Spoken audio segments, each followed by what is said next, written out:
Doctor साहब स्वागत छ। ल हस्, धन्यवाद। डाक्टर साहब, यो समाजमा विषय एजेन्डा उठान नगर्दा पनि गाह्रो, गराउँदाखेरि पनि डाक्टर साहब कति यो गाली गर्ने भन्नुहुन्छ, तर सजग गराउने दिशामा अगाडि नबढ्दा पनि अप्ठ्यारो हुने भयो। भ्रष्टाचारमा फेरि नेपाल खस्किँदै खस्किँदै अघिल्लो वर्षकै अवस्थामा पुग्यो। हुँदा अब भ्रष्टाचार हुने देशभित्रको सूचीमा दरिलै रूपमा गरिने थाल्यो।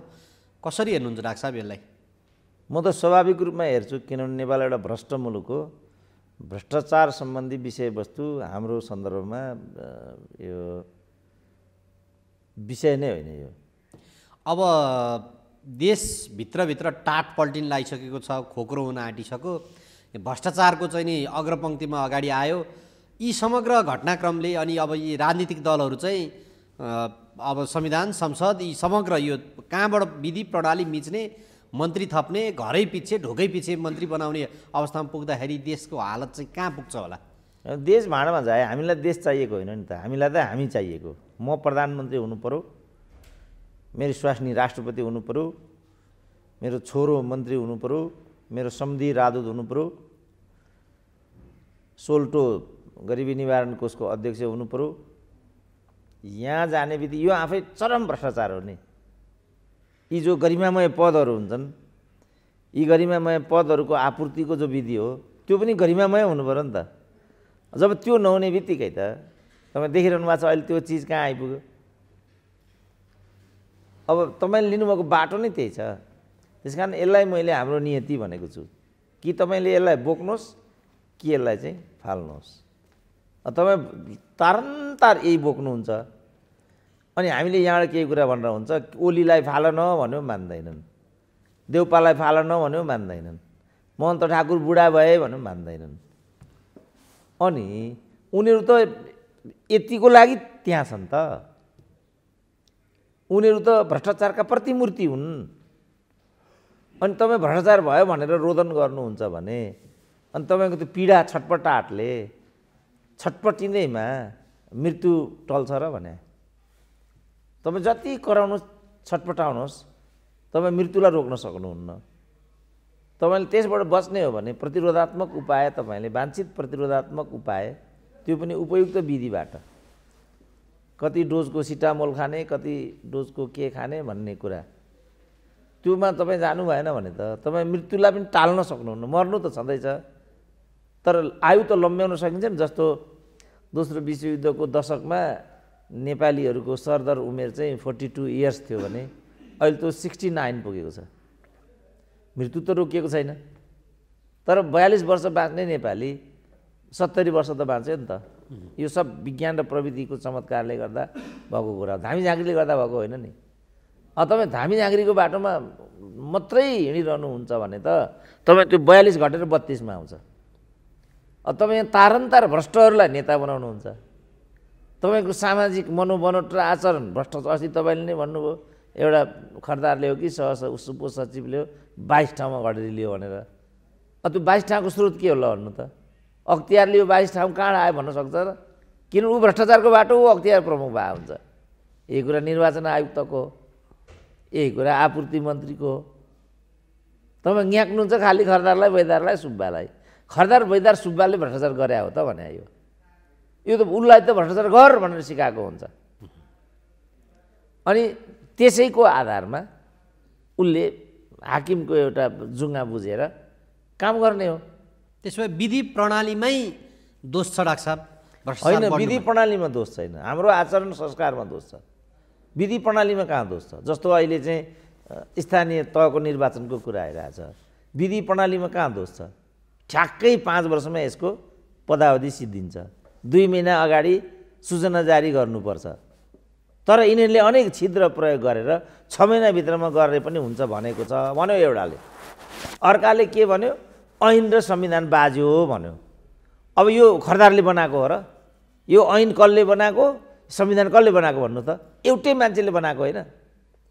सांसद भनेको त एउटै त हो, पात्र अर्कै होला तर जबको नेचर त एउटै हो नि। हेर्नु त अहिले लडाइँ हो, यो चाहिँ समस्या हो।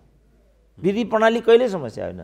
कुनै पनि प्रणालीलाई चाहिँ देश र जनताको पक्षमा विकास गर्न सक्छ। कुनै पनि सैनिक शासनलाई पनि देश र जनताको पक्षमा पाक्चुङ त सैनिक शासकले नै पाक्चुङ यी सैनिक शासकै त हुन् नि कोरियाका। आजको कोरियाको प्रारूप खडा गरिदिए। प्रणालीको कुरा होइन नि, एउटा प्रणाली, संसदीय प्रणाली साउथ कोरियामा छ, कम्युनिस्ट प्रणाली नर्थ कोरियामा छ। नर्थ कोरियाको पर क्यापिटा $1200 छ, साउथ कोरियाको 32,000 पुगिसक्यो। एउटै भूगोल त हो नि, खालि बिचमा एउटा नदी छ, उत्तरपट्टि उत्तर कोरिया भयो, दक्षिणपट्टि दक्षिण कोरिया भयो। अनि दक्षिण कोरिया त्यहाँ पुग्ने, उत्तर कोरिया यहाँ टाक्सिने किन? पात्रहरूको दोष भयो डाक्टर साहब। होइन होइन, प्रतिबद्धतामा त्यो चिजलाई लक्ष्यमा पुर्याउने प्रतिबद्धतामा कोही पात्र भए पनि केही फरक पर्दैन। त्यो पात्र प्रतिबद्ध हुनु पर्यो। कोही प्रधानमन्त्री भए पनि केही फरक पर्दैन, तर ऊ प्रतिबद्ध हुनु पर्यो। प्रदीप गिरी पनि तिनै काङ्ग्रेस हुन्, शेरबहादुर देउपा पनि तिनै काङ्ग्रेस हुन्, कृष्ण प्रसाद पनि तिनै काङ्ग्रेस हुन्, गिरिजा कोइराला पनि तिनै काङ्ग्रेस हुन्। तिनै काङ्ग्रेस हुन् नि, त्यही पार्टी हो, तर उनीहरूको भूमिका बेग्ला बेग्लै छ। यो अहिले सिटामोलमा धरि राजनीति भयो, अदालतले बोलिदिनु पर्ने अवस्था आयो। अदालतले त्यो चाहिँ औषधि लगायत तुरुन्त व्यवस्था गर भनेर निर्देशन दिएको छ। सरकारको काम सबै अदालतले हेरिदिनु पर्ने अवस्था आएको हो डाक्टर साहब। होइन, अब त्यही हो मैले भने नि। अब यो 47 को परिवर्तनपछि उनीहरूले अदालतलाई बढी गिजोले पनि र दुरुपयोग पनि गरे। जति पनि विषयवस्तु त्यहाँ गएका छन् त्यहाँ जानुपर्ने नै होइन, तर यिनीहरूले जानुपर्ने अवस्था सिर्जना गरे। जस्तो यसको सुरुवात भयो टनकपुर प्रकरण। अब यो कहाँ पैदा भयो त भन्दा गिरिजाले दिल्ली भ्रमण गरेर फर्केर आउँदा मैले टनकपुरमा चाहिँ सन्धि गरेको होइन, समझदारी गरेको हुँ भने यो सिकायो फेरि कानुनविदहरूले नै। गिरिजालाई त यो थाहै थिएन नि। गिरिजा त त्यहाँ गए, आप आए हैं गिरिजा बाबू, कुछ न कुछ करना पड़ेगा भने, क्या करना है बोलिए, कर देंगे, इसमें जरा एक बार संदेश सिग्नेचर कर दीजिए भने ठोक दिए बुढाले। अब यहाँ त्यति बेला वामपन्थीहरू मरेका थिएन, जिउँदै थिए, गिरिजाले देश बेच्यो भनिदिए। कसरी बेच्यो त भन्दा टनकपुर बालकृष्ण नेउपाने छँदै थिए, ठोकिदिए मुद्दा। अब विश्वनाथले न्यायका नौसिंह के फैसला गरिदिए भने वास्तवमा टनकपुर समझदारी होइन, सन्धि हो। त्यहाँबाट ओह्रालो लागेको र प्रवेश भएको नेपालको अदालत मुद्दा मामिलामै, राजनीतिक मुद्दा मामिलामा नै मध्यावधि हुन्छ कि हुँदैन, अविश्वासको प्रस्ताव वैधानिक अवैधानिक के हो, अब हुँदा हुँदा त्यसैको पराकाष्ठा भन्नुबाट परमादेशमा आइपुग्यो। अब यो दोष अदालतलाई दिने कि प्रचण्डलाई दिने त, यति हो कुरा। अब यसमा तपाईँ हाम्रो कहिले पनि बहस सकिँदैन। जस्तो यो स्थानीय निर्वाचन, अब स्थानीय निर्वाचन ऐनको कमजोरीले कि संविधानको कमजोरीले त कहिले विवाद सकिँदैन। अब न्याय यो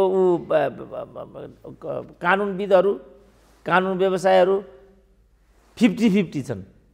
त्यही धारा हो, त्यही ऐन हो, कसरी त्यस्तो दृष्टिकोण बेग्लै हुन्छ ल भन्नु त।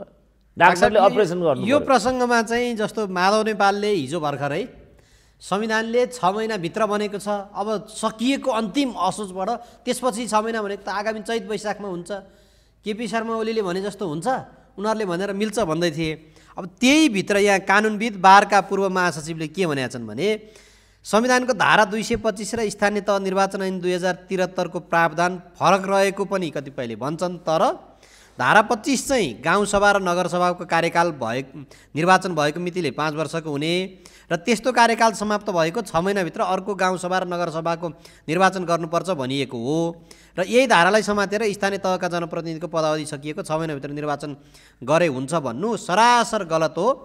यो धाराले गाउँसभा र नगरसभाको चुनावको कुरा गरेको, अरू होइन भनेर बोलिरहेछन्। कतिपयले होइन त्यही हो भनिरहेछन्। यो यो यो यो कानुनको नौसिंह भने जस्तै यो कानेर लुपहोल समाउन सकिन्छ त्यस्तो हो कि विधायिकाले नै यो चाहिँ यस्तो जिगज्याग खालको कानुन बनाएपछि आफूलाई खेल्न सजिलो हुन्छ भनेर बनाएका हुन् कि के हो त डाक्टर साहब? यो चाहिँ होइन, त्यो त बनाउनेले नै भनिहाल्यो नि, यिनीहरूले भन्नै पर्दैन नि। बनाउनेले नै के भने बनाउने मध्येमा एक त गगन थापा रहेछन्, अहिले त उनी पार्टीको महासचिव पनि छन्, सांसद पनि छन्, पूर्व मन्त्री पनि हुन्।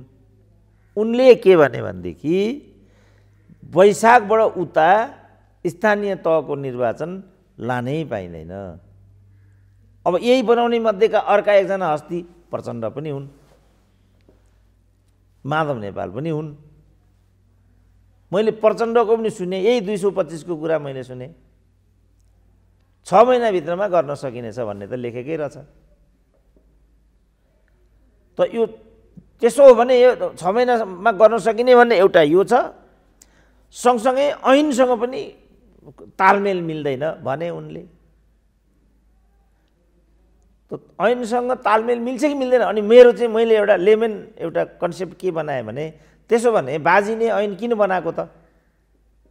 एउटै व्यक्तिले बनाएको नि, जसले संविधान बनायो त्यसले नै ऐन बनायो। अनि धारा 125 नहेरिकन ऐन बनायो त मलाई रिस उठ्यो। फटा कर्मचारीहरूले यस्तो किन गरेको भन्ने लाग्यो। भरे त वास्तवमा अस्ति पनि तपाईँसँग हामीले कुरा गऱ्यौँ, यो त कर्मचारीले बनाएको थिएन, यो आफै सांसदले बनाएको थियो। म त यो नियमावली हो भन्ने परेछ। अब ऐन भनेपछि त हाउसले नै बनायो। अनि विरोधाभासपूर्ण चाहिँ ऐन किन बनाएको त भन्नेमा म थिएँ। अब गगन थापाहरूको कुरा आइसकेपछि खास गरी संविधान वेत्ताहरू जस्तो मैले डाक्टर विपिन अधिकारीको सुने, हिजो त राधेश्याम अधिकारीको रिमार्क पनि आयो। अब बारका अगुवाहरू जस्तो शेरबहादुर केसीको आएकै थियो, बद्रीबहादुर कार्कीको आएकै थियो। फेरि कानुनको मर्म धर्म बुझ्ने र पढाइ लेखाइ पनि भएका दिनेश त्रिपाठी, उनको पनि मैले सुनेको थिएँ। कसैले पनि यो किन्तु परन्तुतिर विषय लगेकै छैन। गगन थापाले यसको सन्देशै गलत जान्छ भनेकै छ।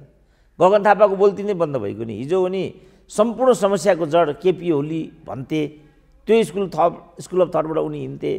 अहिले त उनी जुन किताबमा उभिएका छन् समस्याको जड त्यहाँ भन्ने कुरा त पुष्टि भयो नि। त्यस कारण मैले हिजै भने प्रतिगामी केपी ओली होइनन्, प्रतिगामी चाहिँ यिनीहरू हुन्। यिनीहरूको विगतै प्रतिगामी छ। जस्तो हिजो दोस्रो संविधान सभामा प्रचण्डले मतगणना हुँदाहुँदै छोडेका हुन् कि होइनन्? त्यसो गर्ने बित्तिकै के हुन्थ्यो त त्यहाँ नतिजा? त्यो हो नि त प्रतिगमन भने त। शेरबहादुर त प्रतिगामी नै हुन्, हाउसै लगेर बुझाइदिएको छ, त्यो सबैलाई थाहा छ। यो दोष चाहिँ केपी ओलीकोमा हाले। केपी ओली त प्रतिगामी होइनन्, उनी स्वेच्छाचारी मात्रै हुन्, अहङ्कारी र अराजक मात्रै हुन्। अहङ्कारी अराजक हुनु र प्रतिगामी हुनुमा त फरक छ नि। केपी ओलीले हाउस विकसन गरेर मध्यावधिमा जानु र शेरबहादुरले थपकै लगेर राजालाई भाँडो बुझाउनुमा त ठुलो फरक छ नि त। त्यसकारण जुन यो आफ्नो स्वार्थको लागि काल्पनिक विषयवस्तुलाई पस्किने जुन नेपालका नेताहरूको जुन किसिमको एउटा धन्धुकारी प्रवृत्ति छ, यो सबभन्दा ठुलो समस्या हो। अब जबसम्म हामी समस्याका यी वाहकहरूलाई किनारा लगाउँदैनौँ तबसम्म हामीले अपेक्षा गरेको परिणाम चाहिँ पाउँदैनौँ। यसलाई मैले नियति भनेको छु। तपाईँ उही पात्रलाई अगाडि बढाउने अनि उही पात्रबाट अर्को प्रवृत्ति तपाईँ कसरी अपेक्षा गर्नुहुन्छ? शेरबहादुर जतिचोटि पानीमा चोबले पनि शेरबहादुर त हुन्।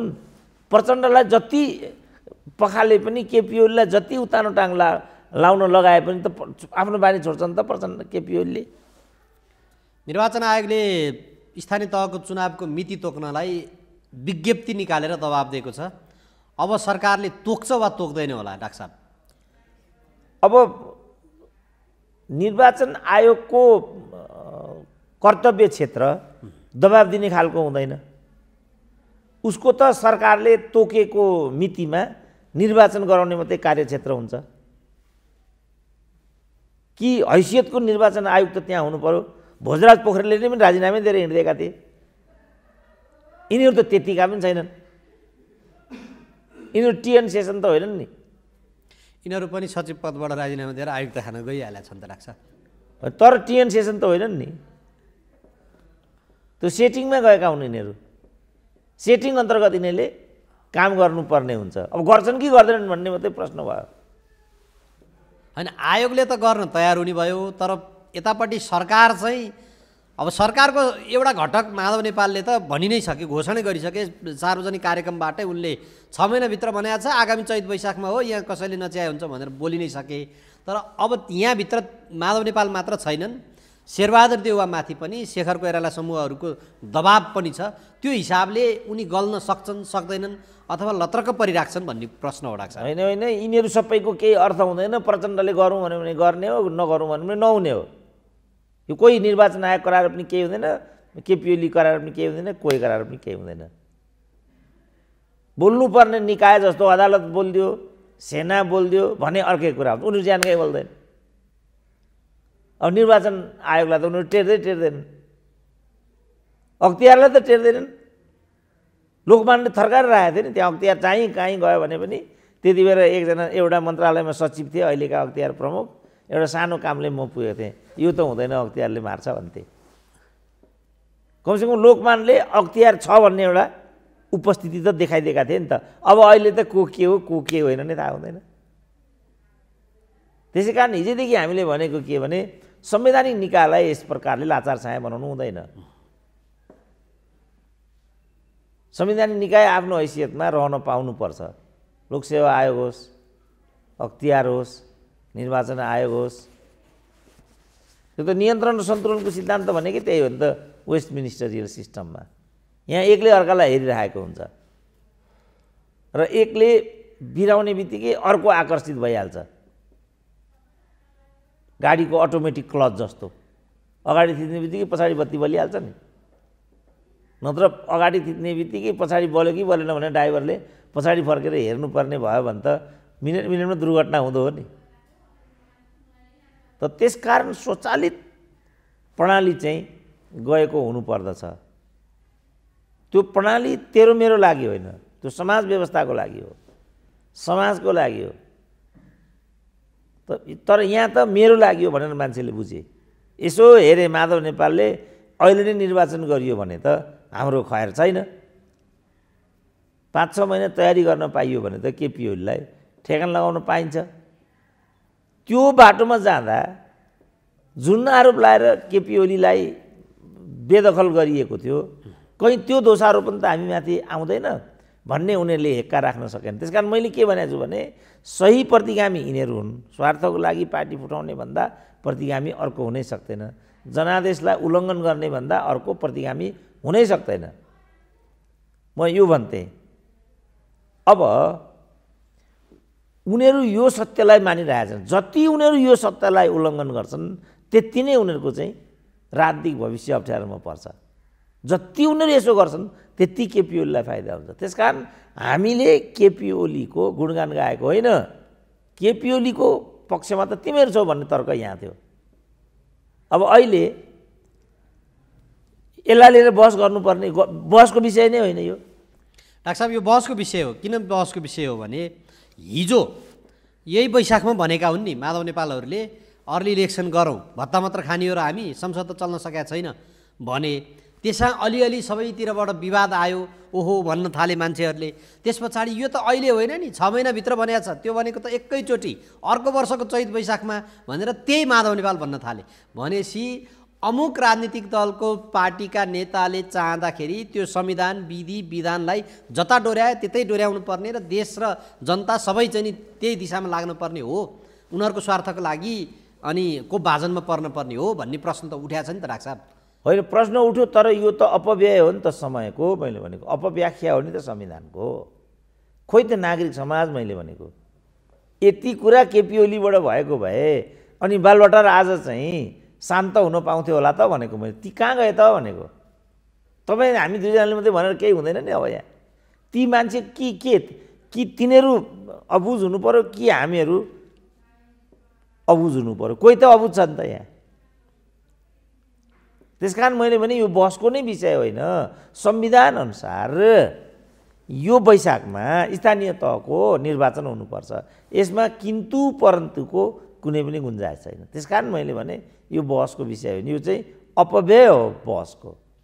तर बुझहरू पनि त त्यहाँनिर तयार हुँदै गए भन्नुभएको छ नि त डाक्टर साहब। र केही व्यक्तिहरूले त आवाज दिइरहेछन्, तर सरकारले सुन्ने दिशामा गएन। अब के गर्ने होला भन्ने प्रश्न हो कि डाक्टर साहब? होइन, अब त लोकतन्त्र भनेको त नैतिकता र सदाचारमा चल्ने प्रणाली हो। यसमा तपाईँ योभन्दा बढी केही पनि गर्न सक्नुहुन्न। एउटै यसमा गर्न सक्ने भनेको जनताले हुन्छ, जो यो सबै हेरेर बसिरहेछ। एन मौकामा धक्का दिने अर्को केही पनि हाम्रो हातमा छैन। किनभने हामीले हात काटेर दिएको हुन्छ 5 वर्षको लागि यिनीहरूलाई नै। अब यिनीहरूले मन्त्री प्रधानमन्त्री भएर पल्टेका हुन्छन्। अझ अहिलेको परमादेशी सरकारको कुरा गर्ने हो भने त सरकारमा जाने यिनीहरूलाई आदेशै छैन। यिनीहरू त प्रतिपक्षका भागेदारहरू हुन् नि। यिनीहरू त मधेसवादी दललाई, काङ्ग्रेसलाई, विभाजित नेकपालाई सत्तामा बस्ने आदेश हो। एकम लज्जा त्याज्यम सर्वत्र विजयी भवेतम। यी त नाङ्गा बाबा हुन्। अब अर्को महिनामा शिवरात्रि आउँछ काठमाडौँमा। पशुपतिमा जो तपाईँ नाङ्गा बाबा देख्नुहुन्छ, ती नाङ्गा बाबा देखेपछि तपाईँले मुख मोड्नुको के विकल्प छ भन्नु त? उल्टो मलाई भने जति पैसा भएन भनेर छाती पिट्छन्। बाबा छन्, पैसा कम्ती भयो अरे।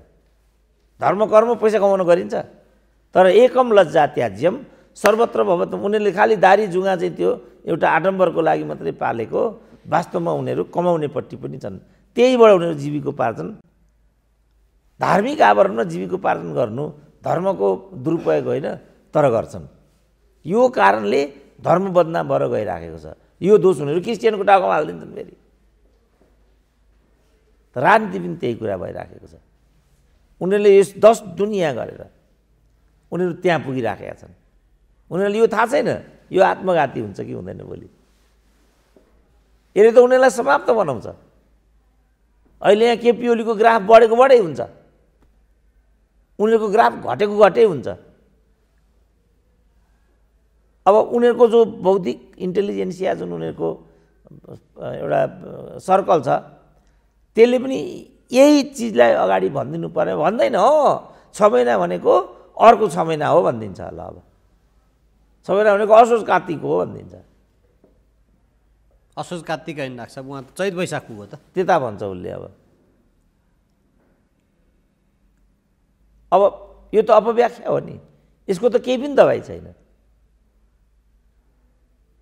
अब अहिलेको स्थानीय निकायको प्रकृति पनि उनीहरू बुझ्दैनन् भन्ने देखिन्छ। त्यो त आफैमा स्थानीय सरकार हो। त्यो स्थानीय सरकार भनेको स्थानीय निकाय जस्तो हुँदैन। हिजो स्थानीय निकाय थियो, अहिले कतिले यही समूहको कतिले चाहिँ स्थानीय तहलाई चाहिँ शासन सञ्चालनको अधिकार दिनुपर्छ भनेर मैले सुनिरहेको थिएँ। कसले दिने अधिकार? यो हाउसलाई कसले दिन्छ अधिकार भन्नु त? संविधानले दिएको कार्यादेशभन्दा परतिर जाने अधिकार यो हाउसलाई हुँदै हुँदैन? यसको समय सक्यो भने सक्यो। सरकारले त अर्को 1 वर्ष भनेर पाइन्छ र।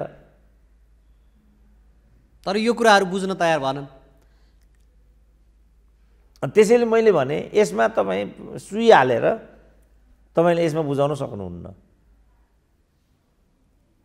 अब संवेदनशील र जवाबदेही मान्छेहरूले भनिसके कि यसमा किन्तु परन्तुको गुन्जाइस छैन। अब पूर्णबहादुर खड्काको रिमार्क मैले आफै देखेँ। संविधान संशोधन गरेर बाजिएको कुरालाई सम्बोधन गर्ने हो अनि निर्वाचन गर्ने हो भनेपछि सिद्धियो कुरा।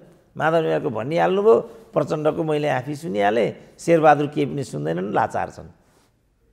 अब जुन देशको प्रधानमन्त्री लाचार र अकर्मण्य हुन्छ, प्रजातन्त्रको मर्म धर्म बुझ्दैन, तपाईँ कोबाट के आशा गर्नुहुन्छ? प्रतिपक्षमा बस्नु भनेर जनताले आदेश दिएको व्यक्ति, एउटा डेमोक्रेटिक लिडरले प्रधानमन्त्री पल्टेर बस्ने हो त्यहाँ? अब के मुख लिएर उनी निर्वाचनमा जान्छन् त? र कसरी काङ्ग्रेसले जित्छ त चुनाव भोलि? गठबन्धन मार्फत जित्ने भन्ने उनीहरूको त रणनीति नै छैन डाक्टर साहब। गठबन्धन बनाएर गयो भने सर्लक्कै जितिन्छ भन्ने। अब त्यसो भने हाम्रो केही काम भएन। हामीले पनि अब यो अनैतिक हुन्छ, यो अनइथिकल हो। लोकतन्त्रमा आदेश उल्लङ्घन गर्न पाइँदैन, नियम उल्लङ्घन गर्न पाइँदैन, यदि त हामीले भन्ने। अब गला फुलाएर देशमा केही पनि हुँदैन। अब कोही मान्दैन भने अब यसको के दबाई छ त? केही पनि उपाय छैन।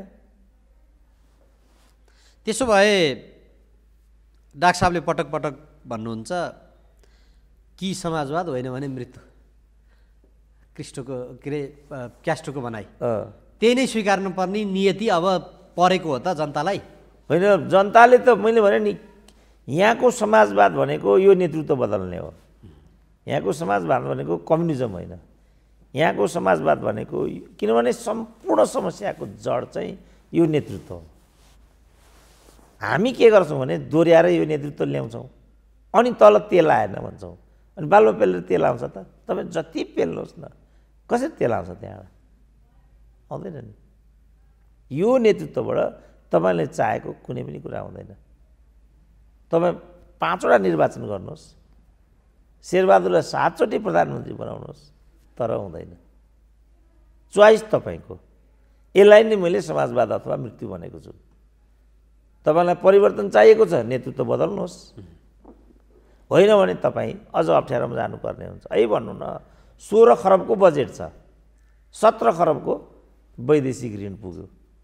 तपाईँको कसरी कल्याण हुन्छ? 182 वटा राजनीतिक दलहरू दर्ता भए, 3000 उद्योगहरू बन्द भए। अनि तपाईँ के आधारमा तपाईँ अगाडि जानुहुन्छ मलाई भनिदिनु त? नेताहरू स्विट रुममा आनन्दले उपचार गरेर बस्छन् सरकारी करबाट। अब त्यो मात्र भएन, उपचार गर्छन् फेरि चार्टर गरेर फ्लाइटमा चाहिँ नि देशफिर्ती हुनुपर्ने। अब कसरी हुन्छ त? अब बन्छ त वीर अस्पताल हाम्रो? सम्पूर्ण स्वास्थ्यको साधन स्रोतहरू निजी क्षेत्रमा गइसक्यो। अहिलेको लुटाइ भनेको नै स्वास्थ्य क्षेत्रमा छ, शिक्षा क्षेत्रमा छ। त्रिभुवन विश्वविद्यालय चाहिँ एउटा राजनीतिक अखडा बनेको छ। सरकारी विद्यालयमा शिक्षक पढाउने भन्ने कुरा कल्पना मात्रै भयो। ऊ चाहिँ पार्टीको महाधिवेशन र पार्टी कार्यालय धाउँदा धाउँदै बुढो भइसक्यो। अनि कहाँबाट हाम्रो शिक्षा व्यवस्था सुध्रिन्छ? ल भन्नु त, कहाँबाट स्वास्थ्य व्यवस्था सुध्रिन्छ? त यो किन भन्ने कुरा आयो नि त। अब यो के कारणले यस्तो भइरहेछ भनेपछि म चाहिँ कहाँ आएर अडिएको छु भने गलत नेतृत्व नै यो हुनुको दुष्परिणाम हो। त्यसो भए तपाईँले यो नेतृत्व फेर्नुहोस्। समाजवाद भनेको यही हो नेपालमा। डाक्टर साहब, यो समग्र प्रवृत्तिहरू त्यसरी थुप्रिनुमा चाहिँ हिजो यो व्यवस्थाका लागि सबै एक ठाउँमा हुनुपर्छ भनेर यत्रतत्र सर्वत्र राजनीति घुसाइयो। तर त्यसलाई राजनीतिलाई चाहिँ राजनीतिकै दिशामा अगाडि बढ्न नदिएर सबै राजनीतिमा चाहिँ लाग्नुपर्छ भन्ने बनाएको भएर जुन थुप्रियो त्यो थुप्रिएको सफा गर्न नसकेको कारणले यो यस्तो प्रवृत्ति मौलाउँदै गएको हो। होइन, यो चाहिँ राजनीतिक आवरणमा मान्छेले वैयक्तिक उल्लु सान्ने दिशा लिएपछि यस्तो भएको। राजनीति आफै त कहिले पनि समस्या होइन नि। राजनीति नै सबै समस्याको निकास हो नि। के हो त राजनीति भनेको? राजनीति भनेको समस्याको थुप्रो हो। त्यो बुझाइ नै गलत छ नि। राजनीति भनेको त समाधानको टुल्स हो, प्रोभाइडेड तपाईँले त्यो टुल्सलाई ठिकसँग प्रयोग गर्नु। एउटा राम्रो मेसिन छ अनि तपाईँ त्यो मेसिन चलाउन जान्नुहुन्न वा गलत तरिकाले तपाईँ त्यो मेसिनलाई रिड गर्नुहुन्छ भने परिणाम के आउँछ त? मेरो पोस्टेडको समस्या देखा पर्यो। म एउटा अस्पतालमा गएपछि अल्ट्रासाउन्ड गर्यो। अल्ट्रासाउन्ड गर्दा त्यो अस्पतालले मेरो चाहिँ पोस्टेडको साइज 55 मिलिग्राम भनेर देखायो। त्यो लिएर म फिजिसियन कहाँ गएँ। तपाईँको यो मिल्दैन भन्नुभयो उहाँले। किन? उहाँले मेरो पोरको पनि पोस्टेडको साइज हेर्नुभएको थियो। कसरी भने तपाईँको पोरको पोस्टेडको साइज 42 थियो, अहिले तपाईँको यो पोस्टेडको साइज 32 देखाएको छ। यो हुनै सक्दैन भन्नुभयो। म अर्को अल्ट्रासाउन्ड भए ठाउँमा आएँ। अर्को अल्ट्रासाउन्डले चाहिँ 55 देखाइदियो। यसले 32 देखायो, पोर 42 थियो, यसले 55 देखायो। त्यही मेसिन हो, एमबिबिएस गरेको डाक्टर छ, तर यस्तो किसिमको डिफरेन्ट कहाँ आयो त? यो समस्याको जड हो। अब अहिले यही धारा 225 माधव नेपाल एउटा भन्छन्। यो अल्ट्रासाउन्डको एउटा मेसिन रिड गर्ने डाक्टर भयो। गगन थापा त्यसमा केही समस्या छैन भन्छन्। प्रचण्ड ऐन र संविधान बाज्यो भन्छन्। 3टा अल्ट्रासाउन्ड पढ्ने डाक्टर जस्ता हुन्, यिनीहरू त्यस्तै हुन्। डाक्टर साहब यो सारमा यो स्थानीय तहको चुनाव चाहिँ तत्काल नगर्नुको पछाडि चाहिँ तल जनाधार अथवा सङ्गठन नभएको कारणले गर्दाखेरि माधव नेपाल र प्रचण्डलाई असर परेको भन्ने हो नि होइन? किनभने काङ्ग्रेसभित्र त उनीहरू त हामी एक्लै भयो नि चुनाव गरौँ भनेर त उफ्रिनै राखेका छन् नि। सारमा त यही नै हो नि होइन डाक्टर साहब? होइन, काङ्ग्रेसभित्र के उफ्रिन्छन् के उफ्रिँदैनन् भन्ने व्यक्तिगत कुरा भयो, तर नेपाली काङ्ग्रेसको त नीति केही पनि आएको छैन। अहिलेलाई नेपाली काङ्ग्रेसको प्रतिनिधित्व चाहिँ प्रधानमन्त्रीले गर्छन्, जो अकर्मण्य र लाचार छन् र बोल्दैन। बोले पनि प्रचण्डले जे बोल्छन् त्यो मात्रै बोल्छन्। जुन देशको प्रधानमन्त्री त्यस्तो अकर्मण्य र लाचार हुन्छ, त्यो देशमा न लोकतन्त्रको सान्दर्भिकता हुन्छ न प्रधानमन्त्री पदको गरिमा रहन्छ। यति हो कुरा चाहिँ।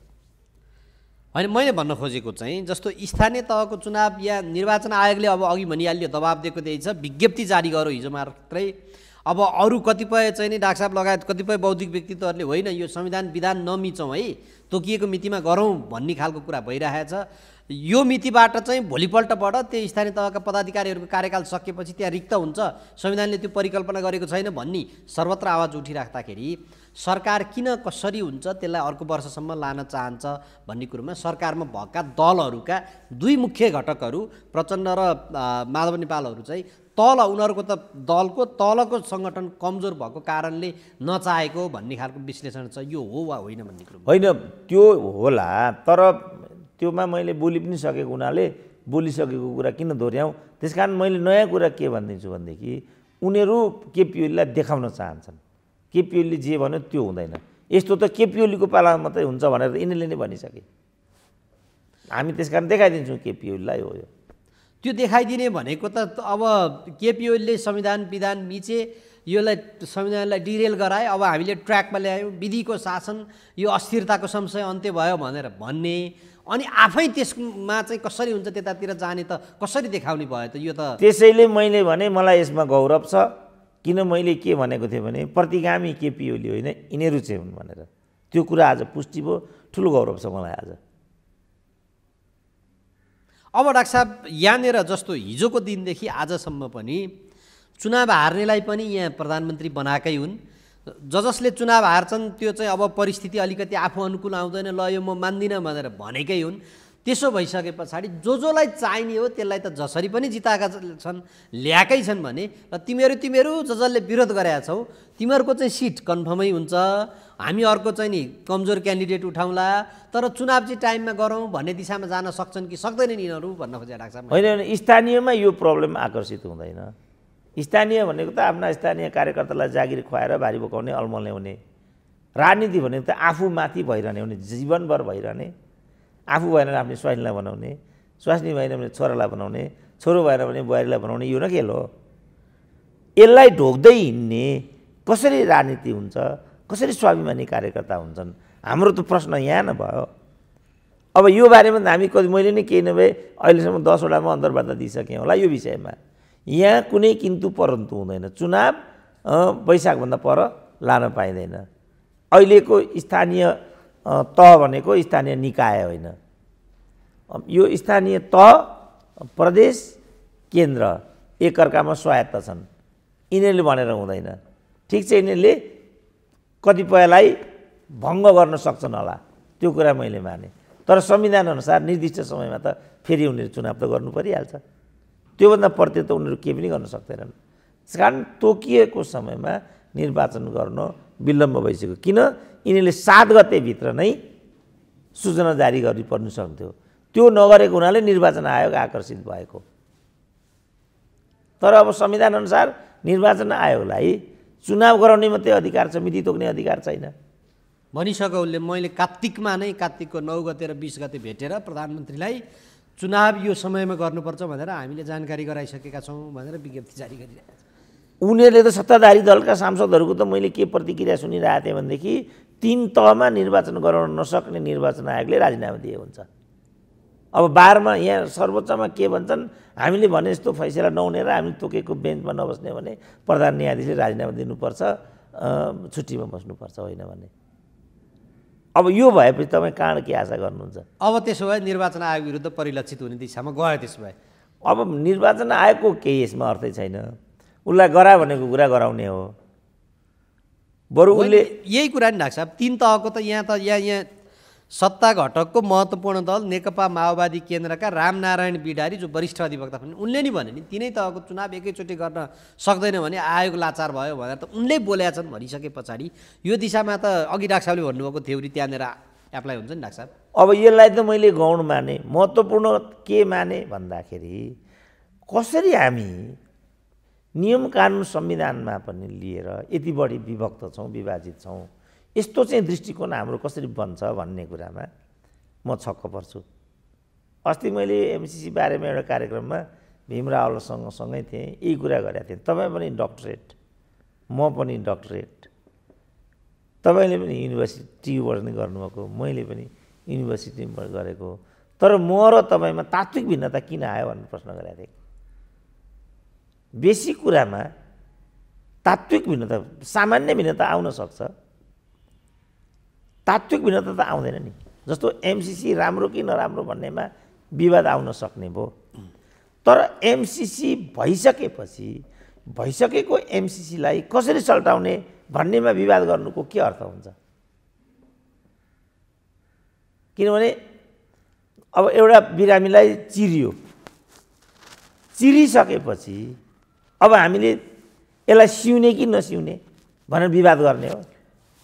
पहिल्यै प्रोजेक्सन गर्नु पर्यो, पहिले चाहिँ फ्रेमवर्क तयार पार्नु पर्यो, अनि नै अर्काको शरीरमा हात हाल्ने। यो नगर्नाले एकचोटि चितवनमा कस्तो एउटा वार्ता आयो भनेदेखि एकजना महिलाको अपरेसन गर्नुपर्ने थियो घुँडाको, गरिदियो पाठेघरको। धरानमा डाक्टर साहब, धरानको हो यो घटना। नहुनु पर्ने, मेरो होइन बाबु, चितवनकै हो। बिपी कोइराला स्वास्थ्य विज्ञान प्रतिष्ठानमा यो समाचार पनि आएको थियो। अब त्यहाँ पनि भयो होला, त्यहाँ पनि भएको छ। त्यो त्यतातिर जाउँ हामी, तर म स्योर छु कि यो त्यो डाक्टरको जागिर पनि गयो वास्तवमा। त्यसको नामै थाहा छ मलाई, गयो, जागिरै गयो उसको। तर सायद पार्टीको नेता नभएको हुनाले गयो होला, अन्यथा जाँदा पनि जाँदैन, जे गरे पनि हुन्छ नेपालमा। त घाँटीको अपरेसन गर्नुपर्ने अनि पाठेघरको पनि कहिले गरिन्छ त? अब त्यहाँ भयो होला के भने त्यो जुन फ्रेमवर्क हो, अब डाक्टर कहाँ त ल्याएर बिरामी ल्याएर राखिदिने हो, त्यो स्केच फ्रेमवर्क जम्मै चाहिँ प्राविधिकहरूले बनाउँछन् होला, त्यो टेबलमा ल्याएर राखिदिने हो। नर्सले अथवा सहायकले चाहिँ जुन कागज त्यहाँ ल्याएर राखिदिनु पर्ने हो त्यो कागज साटियो होला विभिन्न कारणले। अब उसको काम त चिर्ने थियो, थालिहाल्यो। बिरामी भन्दै थिए मेरो त्यहाँ होइन त्यहाँ होइन भन्दै थिए, तर त्यहाँ होइन भन्दा भन्दै त्यो एउटा एनेस्थेसिया सुई दिन्छ, त्यो मलाई पनि थाहा छ। त्यो एनेस्थेसिया दिने बित्तिकै 5 मिनटमा होस गइहाल्छ, काटिदिए। बिउजिँदाखेरि त पाठेघर छैन। त यो चिज पहिले हामीले गम्भीर भएर चाहिँ, जस्तो अहिले किनभने एकचोटि यस्तो होइन नि, हरेकचोटि निर्वाचनको तिथि तोक्ने भयो यही भन्छन्, मध्यावधिमा जाने भयो यही भन्छन्, अनि निर्वाचनमा धाँधली भयो कि भएन यही भन्छन्, एमसिसी गर्छन् यही गर्छन्।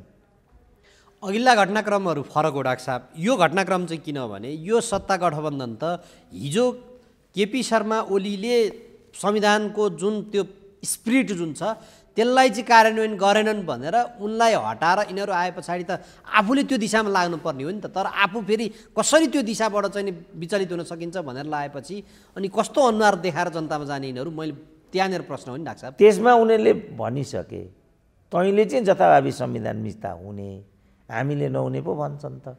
एकम लज्जा त्याज्यम भनेकै यही हो नि। तपाईँले त्यो देख्नु भएन छ क्या? र ठ्याक्कै सोसियल मिडियामा त्यो आयो, ए खड्ग ओलीका हनुमान हो, हिजो खड्ग ओलीले मन परी गर्दा कहाँ थिइस् तँ पो भन्छन् त। अब सिद्धियो। मैले अस्ति उदाहरण दिएर तपाईँसँगै भने नि, टुरिखेलमा 30 वर्ष अगाडि मैले एउटा भाषण सुनेको थिएँ एउटा युवा नेताको, तिमीहरूले हाम्रो छोरीचेली बलात्कार गर्ने भने हामी पनि छोड्दैनौँ। अब के दबाई छ यसको? अब डाक्टर साहब यहाँ यो समग्र घटनाक्रम त्यसो हो भने जस्तो केपी शर्मा ओली विरुद्ध केपी शर्मा ओली अथवा नेकपा एमालेको कोही पनि त्यहाँ चाहिँ आउनै हुँदैन भन्ने विरुद्ध परिलक्षित हो भने त्यो त अहिले पनि त संसदको ठुलो दल छ, अहिले पनि त उसको जनाधार सङ्गठनहरू छ। भोलि कुनै न कुनै मितिमा चुनाव हुँदा त त्यो त आउँछ। अनि त्यति बेला चाहिँ यिनीहरू के गर्छन्? यो किन यस्तो यो भयो डाक्टर साहब? होइन, त्यो त त्यतिखेर देखा जाएगा। अहिले चाहिँ नेपालका शासकहरूको एउटा मनोवृत्ति के छ भनेदेखि चुनाव आफ्नो अनुकूल हुनुपर्छ र त्यसको नतिजा आफूले सोचे जस्तो आउनुपर्छ। त्यसको लागि उनीहरू शुभ मुहुर्त हेर्छन्। शुभ मुहुर्त हेर्ने क्रममा उनीहरूलाई के लाग्यो भने वैशाख हाम्रो लागि प्रतिकूल छ, यति हो यसको थ्योरी चाहिँ। अब परिणाम कस्तो आउँछ भन्ने कुरा यिनीहरूको हातमा छ र। जस्तो मैले पहिला पनि भने गिरिजाले मध्यावधिमा ठेले मुलुकलाई, उनले भने जस्तो भएर सुशील कोइरालाले निर्वाचन गरे, उनले भने जस्तो परिणाम आएर परिणाममा त ओली प्रधानमन्त्री भए। त्यसपछि शेरबहादुरले गराए, शेरबहादुरले भने जस्तो परिणाम आएर आउँदैन नि भने जस्तो त। त्यसकारण परिणाम कस्तो आउँछ, के आउँछ, के पिओली सेपिओली भन्ने कुरा होइन। उनीहरूलाई के लाग्छ भने अहिलेको दिन स्थानीय निर्वाचन गरायो भने त्यो हाम्रो पक्षमा हुँदैन। त्यो नहुने बित्तिकै यसले प्रदेश र केन्द्रलाई सन्देश दिन्छ। त्यो सन्दर्भमा हामी प्रदेश र केन्द्रको निर्वाचनमा गयौँ भने हामी पराजित हुन्छौँ। त्यस्तो हो भने त हामीले परामर्श गरिकन केपिओलीलाई ठेगान लगाएकै के अर्थ भयो? त्यो दिशामा त मैले अघि भने नि डाक्टर साहब, जस्तो यिनीहरूले त गठबन्धन भनि पनि रहेछन्, चुनावसम्म भनिरहेछन् भनेपछि आफूले जित्ने ठाउँमा त यिनीहरू कन्फर्म भएर आउँछन्। आफ्नो निर्वाचन क्षेत्रमा त कुनै न कुनै रूपमा यो 5 दलीय गठबन्धनले यो अहिले जो नेताहरूलाई चाहिँ संशय छ ती नेताहरूलाई त जिताएरै ल्याउँछन् भने त्यो नहुने हो भनेदेखि त सुरुमै संसदको चुनाव पनि भन्दैन त्यो होला। त्यो यदि कन्फर्म त्यस्तो गरिदियो भनेदेखि त संविधान किन मिच्छन् त भन्ने कुरा हो क्या डाक्टर साहब मेरो चाहिँ। होइन उनीहरू संविधान भनेको के हो त पहिला यो कुरा बुझ्नुपर्छ। संविधान भनेको आफ्नो स्वार्थलाई वैधानिकता दिने एउटा बाटो न हो संविधान भनेको त। संविधान आफैमा त साध्य त होइन, यो त एउटा साधन मात्रै हो। त्यस्तो हुन्थ्यो भने त केपिओलीले मध्यावधिमा मुलुकलाई हान्दैन थियो नि त। उनी पनि त अहङ्कारी छन् केपिओली, तर पुरै स्वाठै हुन्छ भन्न सकिँदैन नि त। के सोचेर मुलुकलाई मध्यावधिमा लग्यो होला त उनले? त्यो पनि 5 महिनामा 2 चोटि, त्यो त झन् कल्पनै गर्न सकिँदैन नि। अदालतले भनिसक्यो मध्यावधि गैर संवैधानिक छ, के सोचेर मध्यावधिमा लग्यो होला त देशलाई? तर केपी ओलीले त मध्यावधिको सम्बन्धमा त्यो गल्ती गरे, त्यो गल्ती टेकेर आएको परमादेशी सरकार पनि फेरि किन त्यही बाटोमा गइरहेछ त? गम्भीर प्रश्न त यो भयो नि त। त्यसकारण मान्छेले अनेक यो त संविधान नै सिध्याउने खेल हो कि पनि भनिरहेछन् कतिले। कतिपयले यो संहितालाई सक्ने खेल हो। यस, संहिता विरुद्धमा हो। त्यसो हो भने उपेन्द्र यादवहरू के हेरेर बसेका छन् त?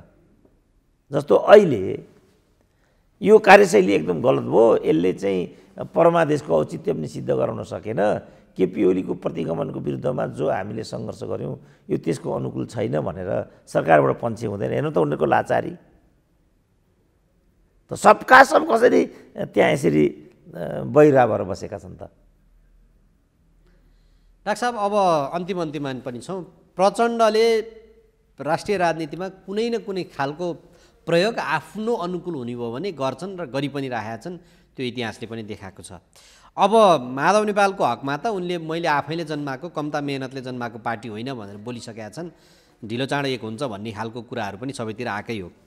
शेरबहादुर देउवाको बुइमा चढेर जसरी यो खालको चाहिँ नि अब यो हिलो छ्यापिने कामहरू हुँदैछ, त्यसले भोलि प्रकारान्तरमा होइन हामीले त राम्रै सोद्धा शेरबहादुर त झन् पो खत्तम रहेछ नि, हिजो नि बुझाएकै हुन् भनेर हिजो पनि डाक्टर साहबहरूले भनिराख्नु भएको छ कि प्रकारान्तरमा केपी शर्मा ओली र प्रचण्ड मिल्यो भने पनि कुनै नयाँ तथ्य चाहिँ नि हुँदैन है भन्ने कुरा भयो भने त काङ्ग्रेस भन्ने पार्टी जो छ र यसमा जुन खालको चाहिँ नि त्यहाँ के नेताहरूले जुन खालको यसको विधि विधानको प्रश्न उठाएछन् त्यो त भाडमै जाने भयो नि होइन डाक्टर साहब?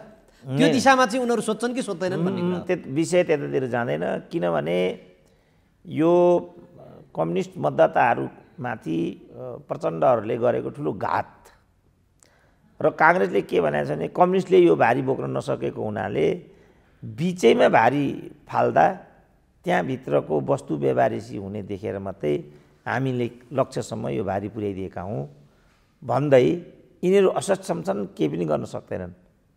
त्यसकारण मात्रै हामीहरू यहाँ छौँ भनेको छ।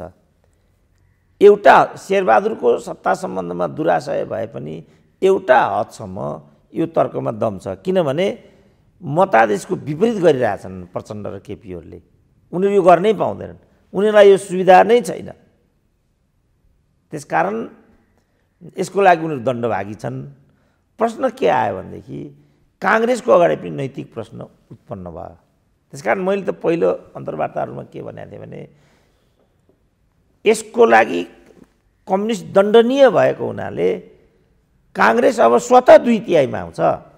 किन सत्ताको लागि मरिहत्ते गर्दैछ काङ्ग्रेस? त्यसकारण यो शेरबहादुरको सत्ता स्वार्थ हो। काङ्ग्रेस एकजिको हुनुपर्छ र यस्तो गर्नु हुँदैन भन्नुपर्नेमा यो प्रवृत्तिको मतियार त रामचन्द्र हुन पुगे। अब काङ्ग्रेसको महाधिवेशनमा शेरबहादुरलाई अलिकति यिनीहरूले चाहिँ अङ्कुश लगाइदिन्छन् कि भनेको त त्यहाँ त प्रकाशमान र विमलेन्द्र निधि जस्ता आत्मविश्वासहरूको पैदा भए। अब यो स्थितिमा दुवै शक्ति दण्डनीय देखिएका छन् अहिले चाहिँ। अन्यथा केपी ओलीको पालामा नाकाबन्दीको विरुद्धमा केपी ओली जुधेको हुनाले केपी ओली चाहिँ पुरस्कार योग्य छ भनेका थियौँ हामीले। त्यसको लाभांश समेत उनलाई मिलेको थियो र वामपन्थीले 2/3 हासिल गरेको थियो। अहिले उनीहरूले त्यो 2/3 मासेको हुनाले यो लाभको भागीदार अब काङ्ग्रेस छ भन्ने मेरो पोजिसन थियो। अब यो दुईटै कुरा म भन्न सक्दिनँ। त्यसकारण म के आह्वान गर्छु नेपाली मतदाताहरूलाई, जहिलेसुकै उनीहरूले चुनाव गराउन्, यस्ता सबै हरकतहरूको हामी हिसाब र नोटिस राखेर बसौँ र हामी सबै पार्टीभित्रका राम्रा मान्छे सक्छौँ भने हामी विकल्प दिउँ। हामी नै एउटा नयाँ शक्तिको परिकल्पना गरौँ, एउटा इमरान खान ल्याउँ नेपालमा।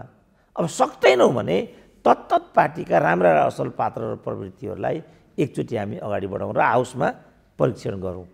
यो मात्रै नेपाली जनताको लागि अन्तिम विकल्प छ।